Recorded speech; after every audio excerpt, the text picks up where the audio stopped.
আজ চলো তোমাদের সঙ্গে আমি একটা পুরোনো দিনের রেসিপি শেয়ার করব। খুব ইজিভাবে হয়ে যায় আর সম্পূর্ণ নিরামিষভাবেই কিন্তু এটা হয়।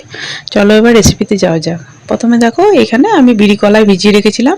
হ্যাঁ, ওই তোমার একবেলা মতো ভিজিয়ে রাখলেই কিন্তু হয়ে যাবে, বা 2 থেকে 3 ঘন্টা 4 ঘন্টা মতো ভিজিয়ে রাখলেও হবে। তারপর মিক্সিতে পেস্ট করতে দিয়েছি। এবার দেখো মা কিন্তু তোমার ওই সর্ষে আর কাঁচা লঙ্কা বেটে নিচ্ছে। এবার দেখো এটা কিন্তু আমি মিক্সিতে সামান্য একটু জল দিয়ে, দেখলে তো পেস্ট করতে দিয়েছিলাম। এবার পেস্ট হয়ে গিয়েছে। এই যে দেখো একটু শক্ত শক্ত করে রাখবে। আর ওই মিক্সিতে ধুয়ে সামান্য একটু জলটা যেটুকু ছিল সেইটুকুই দিয়েছি, খুব পাতলা কিন্তু করছি না। এবার দেখো নুন আর হলুদ দিয়ে বিড়ি কলাইটাকে আমি এখানে ভালো করে ফেটে নেবো। বিড়ি কলাইটা কিন্তু প্রথমে বলে দিই ভালো করে ফেটে নিতে হবে, নাহলে কিন্তু ভেতরটা কিন্তু খুব শক্ত মতো হয়ে যাবে। হ্যাঁ, এটা বিড়ির বেসন দিয়েও হয়, কিন্তু বিড়ি কলাইটা ভিজিয়ে যদি করো তাহলে টেস্টটা কিন্তু বেশি ভালো হয়।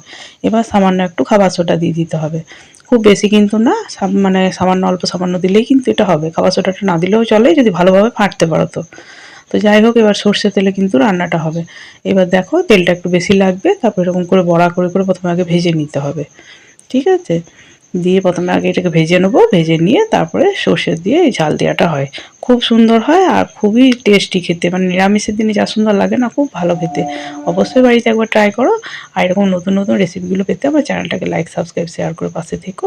আর কেমন লাগছে অবশ্যই কমেন্ট বক্সে জানিও। ভালো লাগলে একটা লাইক দিও আর ভিডিওটাকে শেয়ার করো বন্ধুদের সঙ্গে। আর অবশ্যই যারা সাবস্ক্রাইব করোনি এখনো পর্যন্ত তারা কিন্তু প্লিজ চ্যানেলটাকে সাবস্ক্রাইব করো।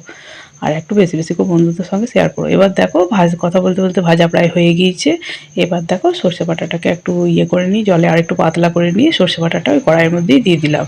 খুব বেশি তেল মশলা কোনো কিছুই কিন্তু লাগে না, কিন্তু দারুণ সুন্দর খেতে, মানে এবং নতুন ধরনের, যারা জানো না অবশ্যই কিন্তু তারা করো।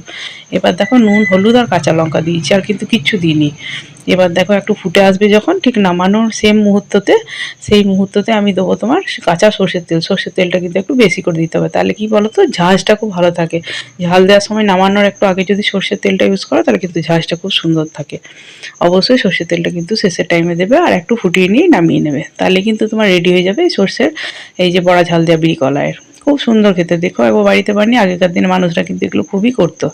কেমন লাগছে অবশ্যই কমেন্ট বক্সে জানাবে। যাদের বাড়িতে খেয়েছো তারাও জানাবে যে তোমাদেরও কেমন লাগে। আর যদি ভিডিওটাকে ভালো লাগে তো একটু প্লিজ সাপোর্ট করো, লাইক করো, সাবস্ক্রাইব করো, পাশে থেকো।